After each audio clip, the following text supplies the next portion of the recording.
Bonjour, bienvenue.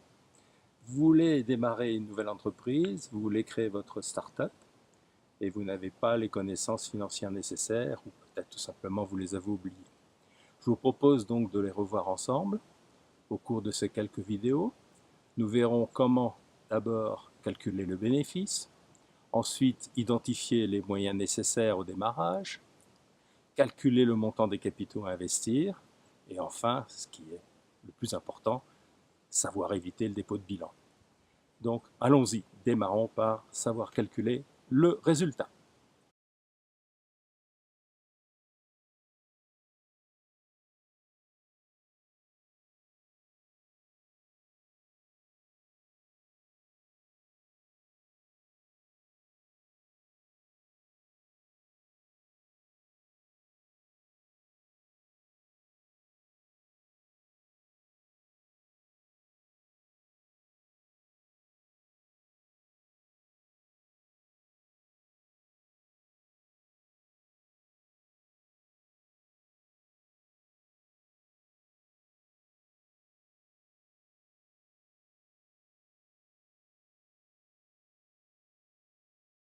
Si on reprend la définition du bénéfice en comptabilité générale, le bénéfice, c'est la différence entre les revenus de l'entreprise, qui sont appelés les produits, et ses coûts, qui sont appelés ses charges.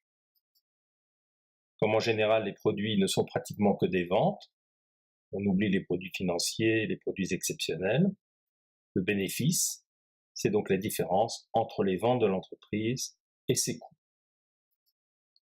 Si l'entreprise vend plusieurs types de produits avec des marges bénéficiaires qui sont différentes, il faut à ce moment-là faire appel à la comptabilité analytique.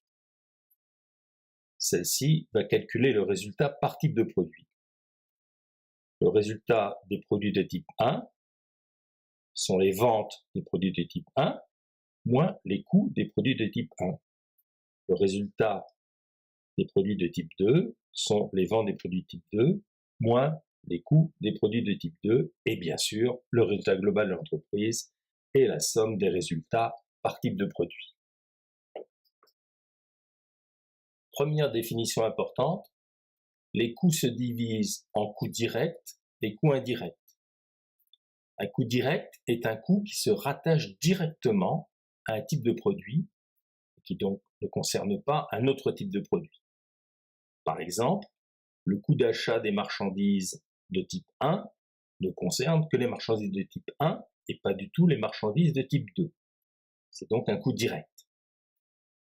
Par contre, si l'entreprise loue des locaux qui rassemblent les deux types de produits, le loyer concernant les deux types de produits est donc un coût indirect. Comme on ne veut pas ou qu'on ne sait pas répartir les coûts indirects entre les deux types de produits, on calcule le résultat par produit en ne déduisant que les coûts directs. Ce résultat, qui n'est qu'un résultat intermédiaire, est appelé la contribution du type de produit. Donc la contribution du type de produit 1, c'est les ventes du type de produit P1 moins les coûts directs du type de produit P1. La contribution du type de produit P2, c'est les ventes du type de produit P2 moins les coûts directs du type de produit P2. Et c'est la somme des contributions qui doit couvrir les coûts indirects afin d'obtenir un bénéfice au niveau de l'entreprise.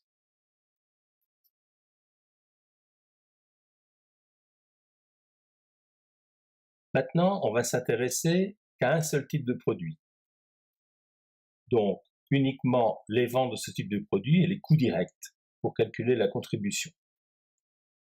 Il y a en fait deux types de coûts directs, les coûts directs variables, les coûts directs fixes. Un coût direct variable est un coût directement proportionnel au volume de produits vendus. Par exemple, le coût d'achat d'un produit est un coût variable, là, plus on en vend, plus on doit en acheter. Un coût direct fixe est un coût qui est indépendant du volume de produits vendus. Si par exemple on a un magasin qui vend un seul type de produit et que son vendeur a un salaire fixe, ce salaire est un coût direct fixe puisqu'il est indépendant du volume des ventes. Si maintenant on fait un graphique en représentant les coûts et les ventes en fonction de l'activité, c'est-à-dire en fonction du volume de vente, tout d'abord les coûts fixes, qui sont représentés par une ligne parallèle, quelle que soit l'activité, le montant est le même. C'est la droite qui est en bleu. Les coûts variables sont représentés par une droite en pointillé, qui part de 0, qui augmente en fonction du volume des ventes. Le coût total, et donc la somme des coûts fixes et des coûts variables, et la droite rouge, qui cumule donc ces coûts, et qui part du montant des coûts fixes quand il n'y a pas d'activité. Les ventes sont représentées par la droite en vert, qui part de 0 et qui augmente aussi en fonction du volume des ventes. Quand la droite verte coupe la droite rouge, ça veut dire que les ventes sont exactement égales au coût. Le profit est donc égal à 0 et on est à ce qu'on appelle au seuil de rentabilité. Parfois, on dit au point mort. Quand la droite rouge est au-dessus de la droite verte, la contribution est négative, on est donc en perte. Quand la droite rouge est en dessous de la droite verte, on a une contribution positive, on a donc un bénéfice. Comme vous le voyez, il est donc important de savoir calculer son bénéfice. Il faut d'abord évaluer les coûts directs, coûts fixes et coûts variables. Il faut calculer le seuil de rentabilité, le point mort, et la contribution, positive ou négative, en fonction du volume des ventes. Enfin, il faut savoir évaluer les coûts indirects afin de calculer le bénéfice ou la perte totale de l'entreprise. Le deuxième problème à résoudre quand on crée son entreprise est le calcul des besoins financiers qui sont nécessaires au démarrage.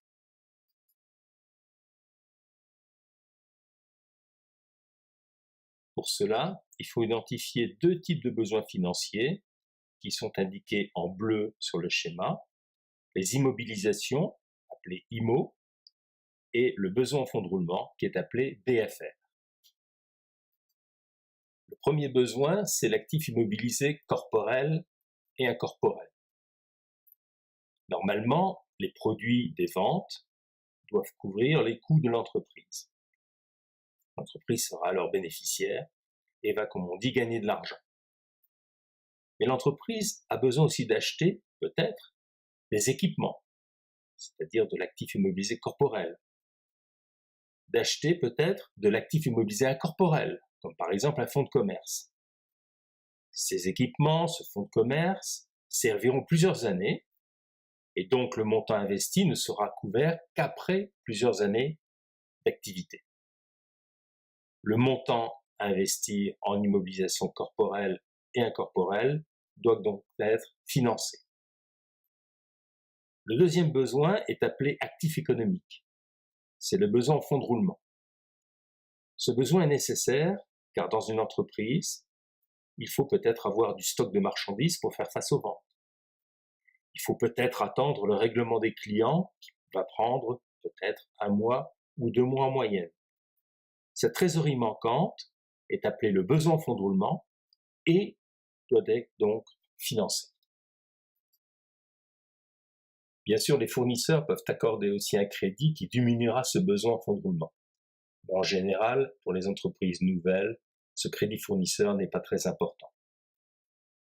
Le besoin en fonds de roulement est donc valorisé à la valeur du stock nécessaire à tout moment, plus le montant des factures clients en attente d'être réglées.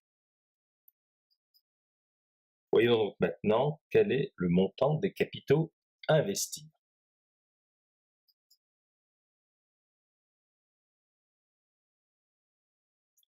Les besoins financiers nécessaires sont en bleu à gauche, IMO, BFR.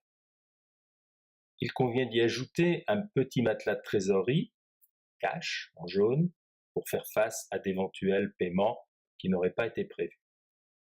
Le total, bleu plus jaune, nous donne donc le montant des besoins financiers nécessaires au démarrage. Comment sont-ils financés? deux façons, en vert à droite.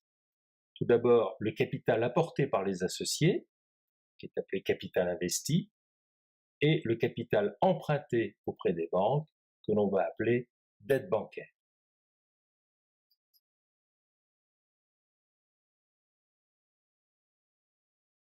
Le montant des investissements, plus le montant du besoin en fonds de roulement, éventuellement plus le matelas de trésorerie, seront financés par les capitaux investis par les associés, qui sont appelés les capitaux propres, et le montant de l'emprunt bancaire.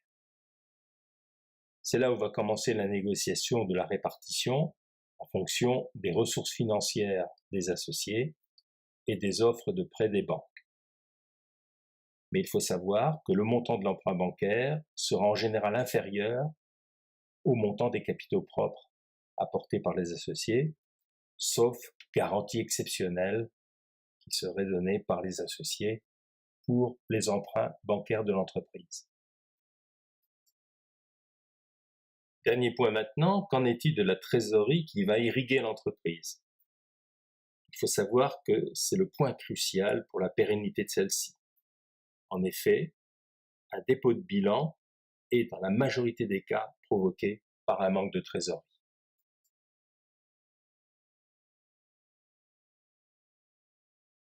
Regardons comment le flux de trésorerie circule dans l'entreprise. Tout d'abord à gauche, nous avons les apports en trésorerie venant des associés, capital investi, et des emprunts bancaires. Cet argent doit être investi au démarrage d'entreprise et éventuellement complété plus tard en cas de manque de trésorerie. En phase normale, l'entreprise va générer de la trésorerie grâce à sa performance, son bénéfice, mais va aussi en consommer du fait de sa croissance. Le solde, qui doit être normalement positif, est appelé le cash flow disponible, que l'on voit à gauche après la flèche bleue.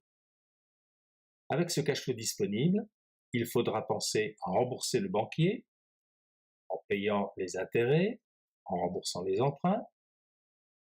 Il faudra penser aussi à récompenser les associés en leur payant des dividendes. S'il reste quelque chose après tout cela, le cash surplus sera normalement réinvesti dans l'entreprise, ou servira à acheter un concurrent, ou servira à développer de nouveaux marchés. Pour analyser les causes de dépôt de bilan, il nous faut introduire un nouveau concept, le fonds de roulement, FR. Cette notion de fonds de roulement vient d'un principe financier qu'il ne faut jamais oublier. Les actifs qui durent longtemps, donc les immobilisations corporelles et incorporelles, doivent être financés entièrement par des capitaux permanents, venant soit des associés, soit des emprunts bancaires à long terme. Ce qui veut dire que la somme des capitaux permanents, capital investi plus aide bancaire à long terme, doit être supérieure au montant des immobilisations. Et cette différence est appelée le fonds de roulement qui apparaît en bleu sur le schéma. Comme on le voit sur le schéma, le fonds de roulement est aussi égal au besoin en fonds de roulement plus la trésorerie positive qui est en jaune le cash. Donc on peut écrire fonds de roulement égale besoin en fonds de roulement plus trésorerie, ou encore, en modifiant très légèrement l'équation, fonds de roulement moins besoin en fonds de roulement égale trésorerie. La trésorerie d'une entreprise est donc égale à la différence entre le montant de son fonds de roulement et le montant de son besoin en fonds de roulement. Les deux varient au cours du temps. Le fonds de roulement est une notion long terme, car il fait intervenir le capital investi par les associés, les emprunts bancaires à long terme et les immobilisations. En première approximation, il varie avec le bénéfice généré par l'entreprise et qui n'aurait pas été redistribué aux associés sous forme de dividendes. Le besoin en fonds de roulement est une notion court terme, car il fait intervenir le niveau des stocks, le montant des factures clients encaissées et le montant des factures fournisseurs qui restent à payer. Il varie en première approximation avec l'activité d'entreprise, donc avec son chiffre d'affaires. Afin d'éviter une crise de trésorerie, il faut donc que le fonds de roulement, qui est en noir sur la courbe, et le besoin fonds de roulement, qui est en bleu, évoluent de concert et harmonieusement dans le temps, avec un fonds de roulement légèrement supérieur au besoin fonds de roulement, afin d'avoir un matelas de trésorerie positif. Voyons maintenant ensemble quelques cas qui pourraient conduire à un dépôt de bilan. Le premier cas est celui d'une croissance trop rapide. C'est un cas un peu pervers. L'entreprise manque de trésorerie parce qu'elle réussit trop bien. En fait, une croissance rapide veut dire un accroissement rapide du besoin en fonds de roulement. En effet, celui-ci est lié au stock nécessaire, aux factures clients non encore encaissées et aux factures fournisseurs non encore payées. Donc le besoin en fonds de roulement est en première approximation proportionnelle au volume des ventes. Pendant ce temps, le fonds de roulement, lui, augmente en fonction des bénéfices générés par l'entreprise. Si la performance ne suit pas la croissance, le besoin en fonds de roulement supplante le fonds de roulement et la trésorerie devient négative. Comment y faire face? C'est difficile de ralentir les ventes, surtout quand l'entreprise est en phase de croissance. Il faut donc remettre à flot, remettre à niveau le fonds de roulement. Et là, 3 solutions sont possibles.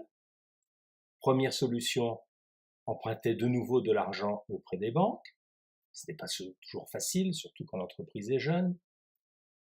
Demander de l'argent complémentaire aux associés, faire entrer un nouvel associé, si possible riche. C'est l'exemple des business angels dans les startups. Ou alors, dernière solution, vendre, s'il y en a, des actifs qui ne seraient pas nécessaires à l'entreprise, c'est-à-dire des actifs considérés comme non stratégiques. Deuxième cause de dépôt de bilan, une baisse de l'activité d'entreprise. Cette baisse d'activité peut avoir des raisons extérieures à l'entreprise, comme par exemple une crise économique, mais aussi des raisons internes, vieillissement des produits, mauvais positionnement marketing, etc., etc. Mécaniquement, une baisse de volume de vente doit entraîner une diminution de besoin en fonds de roulement. Et en fait, on assiste au contraire à une augmentation. Pourquoi? Les stocks d'invendus augmentent, les clients payent plus tard, car on leur accorde des délais de règlement plus longs. Donc en conséquence, le besoin en fonds de roulement augmente, malgré la baisse des ventes. Mais le fonds de roulement baisse lui aussi, car la performance au niveau de l'entreprise diminue, le volume des ventes contribuant moins à la couverture des frais fixes. L'ensemble fait que la trésorerie manque, ce qui peut entraîner un dépôt de bilan. La solution est donc d'adapter le fonds de roulement à un nouveau niveau. En temps de crise, ce n'est pas évident d'emprunter auprès des banques, donc seule une vente d'actifs non stratégiques ou l'apport de nouveaux associés doivent être recherchés. Troisième cause de dépôt de bilan, la perte non financée. Le fait pour une entreprise d'être en perte crée un poste négatif dans les capitaux propres qui de ce fait diminue, entraînant la diminution du fonds de roulement. Le fait de ne pas réagir fait que le fonds de roulement devient alors inférieur aux besoins en fonds de roulement et crée donc une situation de trésorerie négative. De nouveau, il faut réagir en adaptant le fonds de roulement, notamment en faisant appel aux associés par l'apport de nouveaux capitaux propres. La dernière raison expliquant un dépôt de bilan, c'est l'erreur de stratégie financière.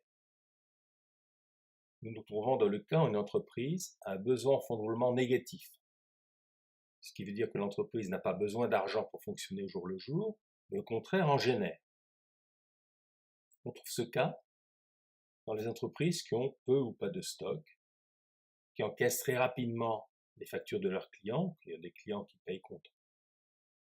C'est par exemple le cas pour des supermarchés, pour des restaurants. Donc, plus on vend, plus on a de la trésorerie qui s'accumule. Il ne faut jamais oublier que cette trésorerie est une ressource à court terme. Elle provient des stocks, des créances clients, des dettes fournisseurs, donc du cycle de vente. Elle ne doit jamais être utilisée en totalité à long terme, donc elle ne peut pas servir à acheter de l'actif immobilisé. Si c'est le cas, c'est une grosse erreur qui peut donc conduire au dépôt de bilan. Car si jamais on a utilisé cette trésorerie et que la conjoncture se retourne, la source de trésorerie s'est épuisée, la trésorerie manque, puisqu'elle a déjà été utilisée. La solution, c'est de remettre à flot le fonds de roulement, notamment en faisant appel aux associés. Voilà, nous avons fait un tour d'horizon sur l'utilisation de la finance et de la comptabilité dans la création d'entreprises. Pour en savoir plus, je vous propose 2 livres. Tout d'abord en français, le livre que j'ai écrit avec Jean-Yves Eglem, La finance d'entreprise pour les nuls, aux éditions First. Ce livre couvre toute la finance et la comptabilité, mais de nombreux chapitres sont consacrés à la création, la vie et le développement de l'entreprise. Enfin, si vous êtes anglophone, ou si votre entreprise travaille à l'international, je vous propose The 88 Essentials You Must Know to Read and Understand Balance Sheet, livre qui est disponible chez Amazon, en Europe, aux États-Unis et au Japon.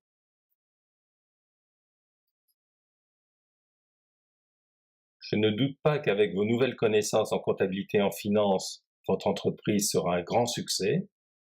Je vous remercie encore pour votre attention et à bientôt sur YouTube, sur la chaîne Professeur F.